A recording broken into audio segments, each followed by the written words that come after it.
इस वीडियो में हम लोग देखेंगे पठान मूवी की कहानी। कास्टिंग में अगर देखें शाहरुख खान, जॉन अब्राहम, दीपिका पादुकोण और director Siddharth Anand and producer Aditya Chopra. Movie start होता है 2019 में। इंडिया की गवर्नमेंट ने आर्टिकल 370 हटा दिया। इसकी वजह से जम्मू और कश्मीर का स्पेशल स्टेटस का दर्जा खत्म हो गया। इस खबर से पाकिस्तान में हड़कंप मच गया। वहां की आर्मी का जनरल कादिर इस बात के लिए भारत से बदला लेना चाहता था। वह जिम यानी कि जॉन अब्राहम को फोन करता है जो आतंकवादी संगठन आउटफिट एक्स का सरगना था और कहता है कि भारत से बदला ले और इसके लिए वो उसे मोटी रकम देने के लिए तैयार था। उधर भारत में पठान यानी कि शाहरुख खान रॉ का एक तेज तर्रार एजेंट था। वो अपनी सीनियर ऑफिसर नंदिनी यानी कि डिम्पल कमाडिया के साथ मिलकर JOCR नाम का एक ग्रुप बनाता है। उस ग्रुप में वो 4 और लोगों को शामिल करता है। एक दिन रॉ के सेक्रेटरी कर्नल सुनील लूथरा आशुतोष राणा बताते हैं कि जिम दुबई में प्रेसिडेंट पर हमला करने वाला है। यह सुनकर JOCR के सारे सदस्य प्रेसिडेंट को बचाने के लिए दुबई जाते हैं, लेकिन इन वक्त पर उन्हें पता चलता है कि जिम का प्लान प्रेसिडेंट को मारने का नहीं बल्कि भारत के एक बहुत बड़े वैज्ञानिक डॉक्टर साहनी को किडनैप करने का था। फिर वे सब लोग जिम को रोकने की कोशिश करते हैं और उससे लड़ते हैं, लेकिन अंत में उनकी कार पलट जाती है और वे सब उसमें ट्रैप हो जाते हैं। जिम उनकी गाड़ी में आग लगा देता है और डॉक्टर साहनी को किडनैप करके हेलीकॉप्टर के द्वारा वहां से चला जाता है। पठान और उसका एक दोस्त बड़ी मुश्किल से गाड़ी से निकल जाते हैं, लेकिन वे दूसरों को नहीं बचा पाते। कुछ ही देर में गाड़ी में विस्फोट हो जाता है और पठान के बाकी साथी उसमें मर जाते हैं। रॉ के हेड क्वार्टर में लूथरा जी बताते हैं कि जिम पहले रॉ का ही एजेंट था। एक बार उसे सोमालिया में पकड़ गया था और उसके सामने उसकी गर्भवती पत्नी को मार दिया गया। जिम इस सब का दोषी रॉ को ही मानता है और फिर भारत से बदला लेने के लिए वो एक टेररिस्ट बन गया था। इसी बीच रॉ को पता चलता है कि कहीं पर रक्त बीज का नाम का एक घातक हथियार बनाया जा रहा है जिसे जिम हासिल करना चाहता था। एक दिन रॉ के एजेंट को पता चलता है कि स्पेन में पाकिस्तानी डॉक्टर रुबीना यानी कि दीपिका पादुकोण के अकाउंट से पैसे कुछ दूसरे अकाउंट में ट्रांसफ़र किया गया है। इससे पठान को रुबीना पर शक हो जाता है और वह उसे मिलने स्पेन चला जाता है, लेकिन यह जिम की ही चाल थी। वहाँ पर उसके लोग पठान को पकड़ लेते हैं।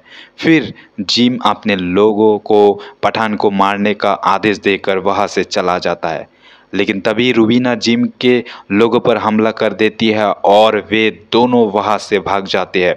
बाद में रुबीना पठान को बताते हैं कि रक्त बीज मॉस्को में है और जिम उसे चुराना चाहते हैं, लेकिन इससे पहले उन दोनों को उसे चुरा लेना चाहिए। यह सुनकर पठान एक बहुत तगड़ा प्लान बनाता है और रुबीना के साथ मिलकर रक्त बीज तक पहुंच जाता है, लेकिन जैसे ही वे रक्त बीज को हासिल कर लेते हैं, रुबीना उसे धोखा दे देती है। वह उसे बंद करके और रक्त बीज को लेकर वहां से चली जाती है। इसके बाद पुलिस पठान को पकड़ लेती है। रुबीना रक्त बीज ले जाकर जिम को दे देती है। दरअसल यह भी जिम का प्लान था। उसने रुबीना को सहायता से पठान का इस्तेमाल रक्त बीज को मॉस्को से हासिल करने के लिए किया था। तभी मॉस्को पुलिस पठान की शिनाख्त के लिए रॉ से कांटेक्ट करती है और नंदिनी को वहां भेजा जाता है, लेकिन नंदिनी कहती है कि पठान उनका आदमी नहीं है, मगर वह उंगली के इशारे से पठान को बता देती है कि तुम्हारे मदद के लिए टाइगर जल्द ही आएगा। इसके बाद पुलिस ट्रेन के द्वारा पठान को एक जेल की तरफ से ले जाती है, लेकिन रास्ते में उसकी हत्या करने के लिए उसे एक डब्बे में बंद कर देते हैं जहां और भी खतरनाक कैदी थे। वे पठान पर हमला कर देते हैं। पठान पूरी बहादुरी से उनसे लड़ता है, लेकिन अंत में वे उस पर हावी हो जाते हैं। इससे पहले कि वे उसे मार पाते तभी टाइगर वहां पहुंच जाते हैं और उन लोगों पर टूट पड़ता है। फिर वे दोनों मिलकर उन सब की खूब धुलाई करते हैं और अंत में दोनों बचकर निकल जाते हैं। 3 साल बाद अफ्रीका जाता है। वहाँ पर जिम के आदमी रैफ को पकड़ लेता है। तभी नंदनी उससे आकर मिलती है और खबर देती है कि जिम ने 2 सवेर मिसाइल खरीदी है। वह यह भी बताती है कि रुबीना अब पेरिस में रह रही थी। इसके बाद पठान रुबीना से मिलने पेरिस जाता है। रुबीना उसे बताती है कि वास्तव में रक्त बीज स्मॉल पॉक्स का वायरस है और अब जिम ने डॉक्टर साहनी की मदद से उसमें म्यूटेशन कर देती है। अब वायरस इतना खतरनाक बन गया है कि एक ही हफ्ते में पूरे शहर को तबाह कर सकता है। रुबीना पठान से किए धोखे के लिए माफ़ी मांगती है और कहती है कि उसे नहीं पता था कि जिम इस तरह का हमला निर्दोष लोगों पर करेगा। अब वो अपनी भूल सुधारना चाहती है और पठान के साथ मिलकर रक्त बीज को वापस हासिल करना चाहती है ताकि वे लोग उसे डिस्ट्रॉय कर सके। इसके बाद रुबीना पठान को जिम की लैब का पता बताती है। फिर पठान और सारी टीम मिलकर लैब पर हमला करते हैं। वे रक्त बीज के एक और जो कि गोले को हासिल कर लेते हैं, लेकिन जिम दूसरे को लेकर वहां से भाग जाता है। पठान रक्त बीज के और को लेकर इंडियन इंस्टीट्यूट जाता है। वहाँ लूथरा उस ऑर्ब को वैज्ञानिकों को सौंप देते हैं ताकि वे उसकी जांच करके वैक्सीन बना सके। जब नंदिनी और वैज्ञानिक लैब में थे तभी उनकी टीवी स्क्रीन को हैक करके जिम उन्हें बताता है कि वायरस लैब में फैल चुका है। जिम ने उसे ऑर्ब की पहले ही लेयर में छुपाया था, जबकि वैज्ञानिकों को लगा था कि उसके अंदर वाली शीशी में होगा। इससे सारे वैज्ञानिक स्मॉल पॉक्स के शिकार हो जाते हैं और उनके चेहरे पर फोड़े निकल आते हैं। जल्द ही लैब को सील कर दिया जाता है। नंदिनी पठान से कहती है कि लैब को RDX से उड़ा दिया जाए ताकि वायरस फैल ना सके। सब लोग उन्हें सैल्यूट करते हैं और फिर लैब को RDX से उड़ा दिया जाता है। इसके बाद जिम लूथरा को वीडियो कॉल करता है और कहता है कि 24 घंटे के अंदर कश्मीर से सारी भारतीय सेना को हटा लिया जाए, नहीं तो वह रक्त बीज से भारत के हर शहर पर हमला कर देगा।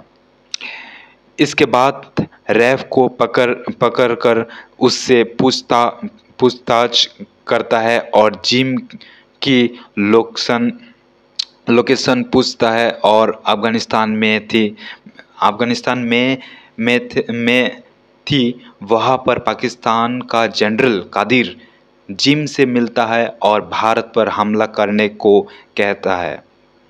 जिम कहता है कि उसने रक्त बीज मिसाइल से अटैच कर दिया है और जैसे ही कादिर उसे पैसे दे देगा वो हमला कर देगा। कादिर उसे पेमेंट कर देता है। इससे पहले कि जिम मिसाइल को एक्टिवेट करता, पठान और उसके साथी उसके ठिकाने पर हमला कर देते हैं। इसी बीच जिम मिसाइल को एक्टिवेट कर देता है और खुद जेट पैक की मदद से वहाँ से उड़ कर भाग जाता है। लेकिन पठान भी एक जेट पैक की मदद से उसका पीछा करने लगता है। वे दोनों एक पहाड़ी पर बने कैबिन में क्रैश कर जाते हैं और दोनों में भयंकर लड़ाई होने लगती है। उधर रुबीना मिसाइल को रोकने में कामयाब हो जाती है, लेकिन वो देखती है कि रक्त बीज मिसाइल में नहीं था। वह माइक्रोफोन से पठान और लूथरा को यह बात बताती है। लड़ते हुए जिम पठान को बताते हैं कि दरअसल उसने रक्त बीज मिसाइल में नहीं बल्कि दिल्ली जा रही एक पायलट में रख दिया था और उसका डिटोनेटर इस वक्त जिम के पास था। और जैसे ही वह पायलट दिल्ली में लैंड करेगी, वायरस दिल्ली में फैल जाएगा। सिर्फ डिटोनेटर की मदद से रक्त बीज वाले अर्ब को बंद किया जा सकता है। लूथरा एयर ट्रैफिक कंट्रोल को फोन करता है और कहता है कि उस प्लेन को दिल्ली में लैंड ना करने दिया जाए और एक मिसाइल से उसे प्लेन को नष्ट कर दिया जाए ताकि वायरस दिल्ली ना पहुंच सके। उधर कैबिन में जिम को पठान लड़ रहे थे, तभी जिम पठान को चाकू मार देता है, लेकिन इसी दौरान पठान डिटोनेटर ले लेता है, रक्त बीज को बंद कर देता है। यह देखकर कि रक्त बीज डीएक्टिवेट हो गया है, लूथरा मिसाइल को नष्ट करने का आदेश देता है। इससे पहले कि मिसाइल विमान तक पहुंच पाती, उसे हवा में ही नष्ट कर दिया जाता है। इससे विमान और उसमें सवार सभी पैसेंजर की जान बच जाती है। उधर पठान अब जिम पर हावी हो जाता है और उसे खूब मारता है। अंत में जिम